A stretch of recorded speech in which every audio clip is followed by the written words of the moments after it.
பூர்த்தி செய்யும் தேன் சொறியும் மூன்று தமிழ் குமராவும் கோவிலாகும்.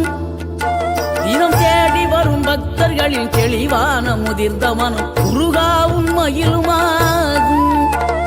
வேடனூறு கொண்டு பெருவேங்கை மரமாகி நின்ற வென்றீரணிந்த முருகன், நீ வாடுகின்ற உள்ளமதில் வற்றாது அருள் சேர்க்கும் வானோர்கள் போற்றும் தலைவன். நீரெடுத்த மேனியுடன் ஆறிடத்தில் பேரெடுத்து நினைவெல்லாம் இனிக்கின்றவன், நீ ஓரெழுத்து ஆயுதமாய் ஒளிகின்ற வேலெடுத்து உறுதுணையாய் வருகின்றவன், எனக்கு உறுதுணையாய் வருகின்ற